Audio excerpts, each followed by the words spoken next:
Hi, this is Jared Avery from Guys Night here, back again with another week with Spider-Man in the media. This week we're going to be focusing on Spider-Man in the 80s. So we start off with the 1981 series, Spider-Man. This series actually was the Kickstarter. There hasn't been an animated Spider-Man show since its 1967 cartoon. I feel like episodes of the 1981 Spider-Man show are very dry. Mainly it's because Spider-Man and His Amazing Friends was seen as I was seen after the fact. At least that's how I was brought up to. The 1981 Spider-Man show was, again, very short-lived. You had, more classical villains, like Black Cat, the Green Goblin, I believe Doc Ock was in an episode, and then you have Doctor Doom. The animation style was, superb. It was very John Romita vibe. The intro's very forgettable. The real highlight of the 80s was in 1982 when Spider-Man and His Amazing Friends debuted. That's when you get the introduction of Iceman and Firestar in their first debut. Also, one cool thing about Spider-Man and the Amazing Friends is that it's the first time that you ever see co-creator Stan Lee voicing the narrator of the show itself. Greetings, Spider-Man's own Stan Lee here. Face front, true believers. Excelsior. Terrible Stan Lee impersonation.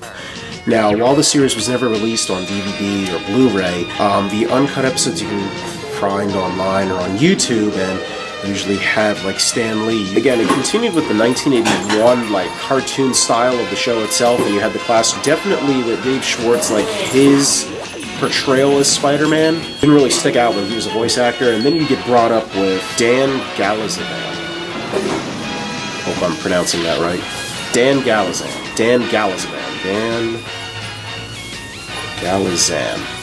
Oh no! I'm gonna miss my lunch date with Betty. I better call her quick. A real Firestar could have tossed a fireball and not come anywhere near Doctor Strange. I was afraid I'd... Only 3 left, spider fools! The Chameleon! After her! I mean him! This overall is a better portrayal of Spider-Man. Have very obscure 80s tech villains like Video Man, who is watching it now, it feels very dated. And then you also have adventures where in season 2 you have the origins of the Spider-Friends. You have Iceman's origin, Firestar's origin, and again, a retelling of Spider-Man's origin. I feel like in this show specifically, you have the best interpretation of the adaptation seen in Amazing Fantasy number 15. It's ripped directly from the comics, even from dialogue sometimes. You can get a combination of this 1967 animation with the story from the 82 Amazing Friends, stuff it'd be the perfect adaptation of Amazing Fantasy 15.